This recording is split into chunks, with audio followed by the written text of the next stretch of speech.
Hello, everyone. I'm Amanda Blevins. I'm a chief technologist in the office of the CTO, and I'm going to kick off the day to talk about our cross-cloud services. If you've seen me present, you know that I like to start with definitions so we're all on the same page. And it is my favorite to take industry standards definitions rather than my own personal thoughts or vendors or that sort of thing. So according to NIST, the characteristics of cloud means that we have self-service, broad network access, rapid elasticity, resource pooling, and metering. So that means somebody should be able to log in and be able to provision workloads, that they can be expanded to anywhere in the world because of that network access. Rapid elasticity, I can bring up 1,000 application instances if I want. And of course, resource pooling, where I don't have individual workloads on different environments too much. So that way I can get those consolidation ratios that I'm looking for. And metering is interesting because not only is it looking at the performance or the amount of resources you consume and things like that, but also it applies to cost transparency and understanding what workloads are costing you what in various cloud environments. So cross-cloud services implies that there are more than one cloud, otherwise we don't need to cross them, right? So let's look at a multi-cloud definition or description here. And so we have the ability to securely run workloads in any cloud provider of your choice, of your company's choice, including on-premises and at the edge with a single operational model. So I want to be clear that you can have a private cloud, which is on-prem, a public cloud, as you all know. There are also sovereign clouds, which are very necessary, especially outside the United States. And the edge, in particular, should have those same characteristics. We see now, like, these workloads are expanding at the edge, and there's a lot more requirements in various industries. So to be able to be efficient, it's great to have the same set of tools and the same operational model and the same platforms wherever possible to be efficient. But also, of course, you have choice because you want to use different platforms based on the capabilities that they bring. So first off, we have enterprise applications, and traditionally that has been within a private cloud or within a data center. Maybe that data center hasn't been upgraded to the capabilities of cloud, of self-service and broad network access. And then generally when organizations expand into, hey, we want to refactor applications or we want to deploy new applications, they're mostly modern applications. So they might be container-based workloads, which make them a bit more portable, et cetera, or they might be tied to a specific cloud provider or hyperscaler based on the services available. So there isn't an incorrect way to do this, right? If you consume those native public cloud services, well, then you get the velocity that you are looking for. However, if you build an application using RDS and S3 and things like that from AWS, well, that application can only run where those services are available, which is generally in an AWS environment. So that's why you want to be aware when you're making those choices. And then, of course, companies have our cloud-based solutions, SaaS solutions, right? We're on Zoom right now. We have Office 365, Workday, all these different things that companies need to function. And generally, SaaS solutions are perfect for things that are not core to the company's business, right? Like, there's no reason for VMware even to host our own email servers. There's somebody else that does that, and that isn't our core competency. And then say we're expanding, and then we determine, oh, we need machine learning and analytics. Well, maybe GCP is a good home from that. So that means that you're starting to build out multiple clouds where you're running different types of applications or similar applications. And then, of course, we want to make sure that we do not forget the edge. And those applications and generally the infrastructure behind them have slightly different requirements. They're usually smaller from the application footprint, the resource footprint, and therefore the infrastructure itself should address that so you can keep costs low and appropriate for the use case and not build up a whole data center in each store, for example. Okay, so we'll spend a bit more time here around how VMware can help at a high level. Like I mentioned before, we'll jump into those details later. So first off, we have something called Cloud Foundation, which is virtualized network security, compute, and storage, and also with lifecycle management wrapped around this. So that means that you can get a Cloud Foundation solution from the hardware partner of your choice. It could be Dell or IBM or Fujitsu, Hitachi, et cetera. And when you receive that solution, you plug it in your network, you plug it into power, and you bring it up through our SDDC manager and get that online so it's ready to run workloads, so virtual machines or containers. We actually build in what we call Tanzu Kubernetes Grid, TKG, directly into Cloud Foundation. So if you want to run container-based workloads, you don't have to like spin up virtual machines and then install something on top of it. Instead, you go into vCenter and you create a namespace and your developers are out there and running. So that way you can support both virtual machines and containers on the same platform with the same operational model. Now that's also available as a service. So it's available as a service running in Azure and AWS and GCP and Oracle and Alibaba and hundreds more, and also available as a service on-prem. So that way you can know that your applications, your containers, your virtual machines, and the security capabilities and network capabilities that you configured can be portable and move anywhere. And you can also get out of the care and feeding of that platform if you wish. So, if you're just running on VMware infrastructure, you might say, hey, that's not multi-cloud, right? It's just some version of a VMware cloud somewhere. So I do want to call out on this right side that these are the native public clouds. So I mentioned some native AWS services and mentioned, GCP has, great machine learning and data analysis services. A lot of folks are also using Azure, as you probably know, based on them being Windows shops and being able to easily run their workloads there.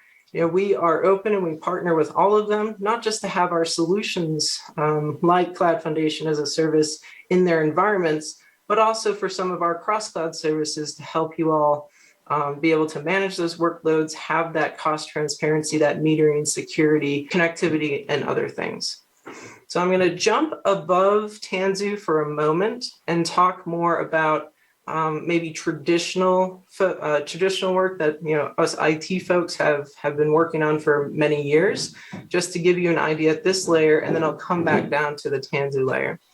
So we have a couple VMware product names up here. We have something called the Vrealize suite, and so that's available to run on-prem or to consume as a public cloud service. So we have automation capabilities in there. That's at self-service. We have performance analytics, capacity planning, log analytics. So that's part of that metering. We also have costing as well, network and application mapping. So all of these solutions work together so you can create blueprints, you can create CI/CD pipelines, and you can deploy fully configured workloads to the cloud provider of your choice, whether it's VMware based or not.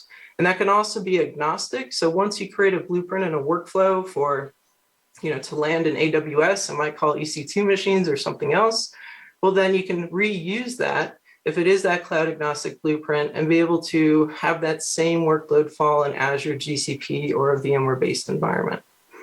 In addition to that, we have Cloud Health Secure State. And Cloud Health is a cost analysis solution. You can see what teams inside your organization are consuming what resources.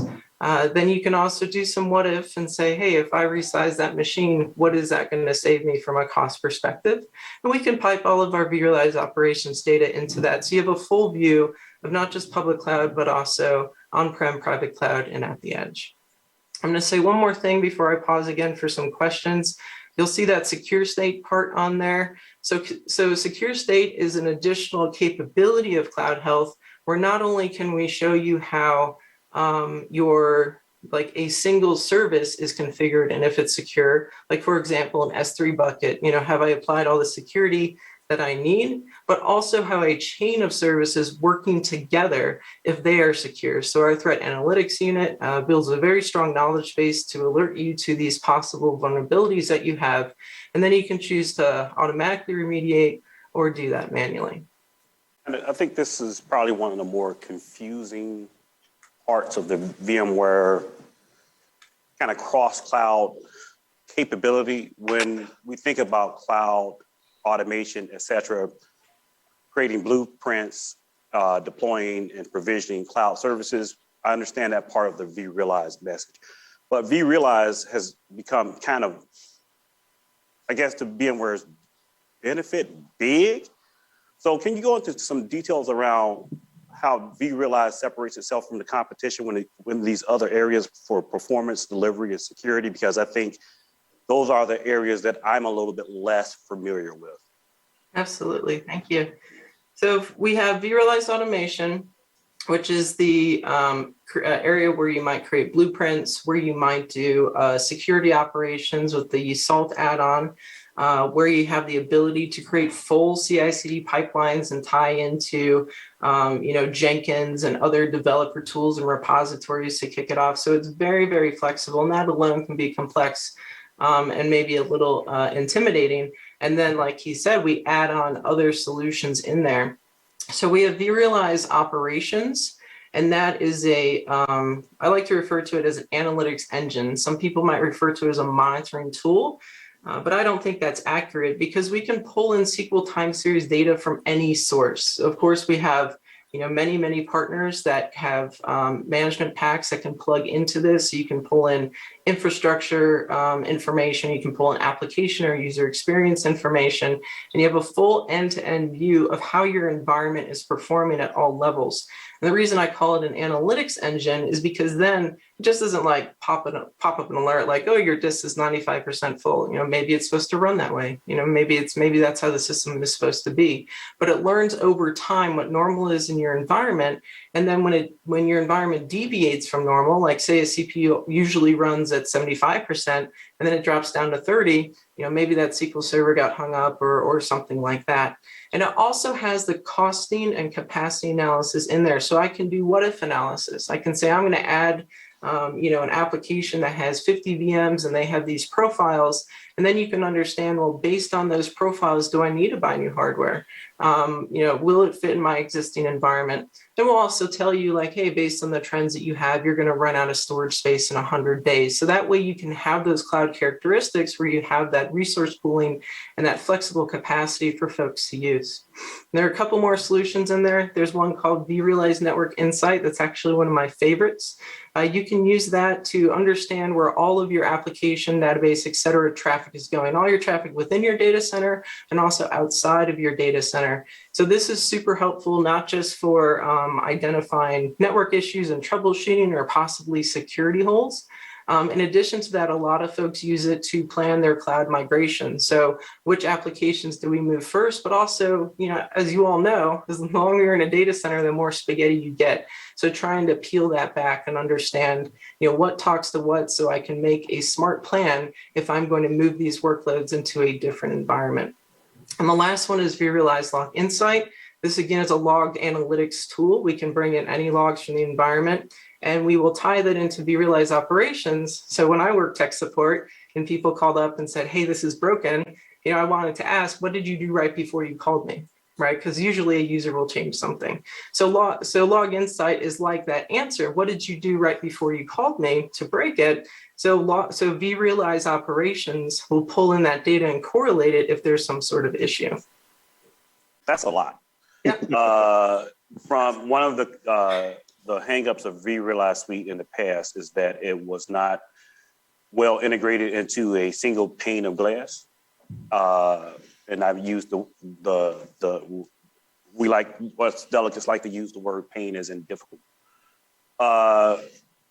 How integrated are the solutions? Because VMware has added more and more capability to this brand. And I think one of the challenges is there's a perception that it's either a single pane of glass and a single product across all the suites, or is it separate experiences for each capability? Yeah, so I'll talk to that in a couple of ways. So one, inside VMware, we have a standard engineering services team, and they're part of the office of the CTO where I am. And this engineering services team and our new SaaS platform team, in addition to our Clarity and UX and UI teams, work together to set the standards for VMware products. If you're going to create one, this is the platform it's going to run on, this is the user interface, this is what you do to make sure it's accessible, et cetera, et cetera. So some of these solutions were built from the ground up, and some of these solutions were acquisitions. So over time, we had to bring them into these standards and ensure that they meet these requirements for usability and then also for integration and interop capabilities. So what we're doing in the office of the CTO is we're working on making sure that we have the right platform in place for our different product teams to be able to not only standardize what the solutions look like and how they act, but also to make sure that we have the right capabilities in place that they need to interop. So I'm not going to tell you that it's perfect, but I'm absolutely telling you that we're working on it. So this way you can use them individually, and they currently do, have knowledge shared in between them. I mentioned Log Insight and Vrealize Operations. If, Vrealize Automation sees some data from VROps saying, hey, your app servers are pegged, well, then Vrealize Automation could automatically deploy and reconfigure your load balancer so your app server utilization will go down by more machines. So if you all have feedback to us on specific things that you would like to see as a feature or capability, especially when it comes to interop across the solutions, please let me know and we can get that back to our product teams. So one question on the position of Vrealize within all of this. You've got it clearly as the go-between for everything else. Is the vision that Vrealize becomes the interface for everybody's everything cloud? I guess how far do you plan on extending that beyond, to the point where they don't have to use the native interfaces, I guess? Right. Absolutely. So it can be today. So not only do we support, like VMware virtual machines, but we also support native cloud services. So if you build out a blueprint, like, I want an S3 bucket, an RDS, database, that's an object in Vrealize Automation, and you can, deploy your application using that.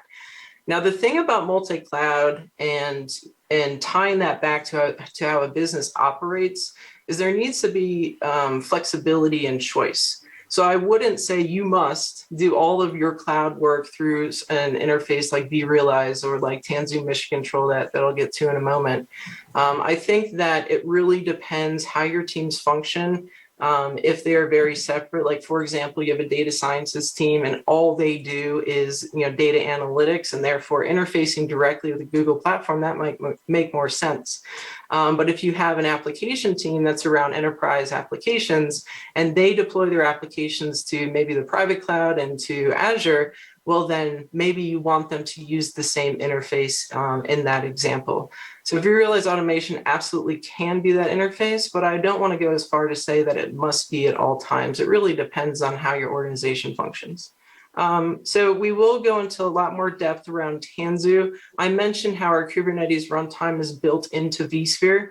We can also extend it to the edge with a bring your own host model. And so that way, I'm leading a lot of different edge projects for VMware and different industries. And so for those environments that just need to run like a container or two at the edge, it might not even make sense to have a full virtualized server out there, right? So this way we still have Kubernetes capabilities and management of it, but can deploy it to a physical device running a Linux operating system or something like that. And then we also have these other capabilities that folks will talk about around Tanzu Mission Control to be that single point of that single pane of glass, hopefully not painful, just a single pane of glass where you can manage, create, destroy your Kubernetes clusters, do auditing on them. And they don't have to be VMware based. They could be OpenShift, or they can be AKS or EKS or something in Anthos or whatever you decide. And so we give you that cross-cloud and that flexibility of the platform that you want to run on, but also tied into the security and controls that IT needs. We have observability capabilities in our Tanzu portfolio, in addition to things like Tanzu Service Mesh. So I know I wasn't able to cover everything because our platform is quite extensive, but hopefully you've learned a bit more about Tanzu Kubernetes Grid, a bit about Cloud Foundation, a bit about Vrealize Cloud Health Secure State. We didn't touch on security and networking a lot, but that's where our SASE platform comes in. I think Perry might address that. And we didn't touch on the Anywhere Workspace, but really that's to help folks do their job in the easiest way possible, regardless of where they are in the world, and regardless of what device they log into, whether it's a company-issued device or a personal device.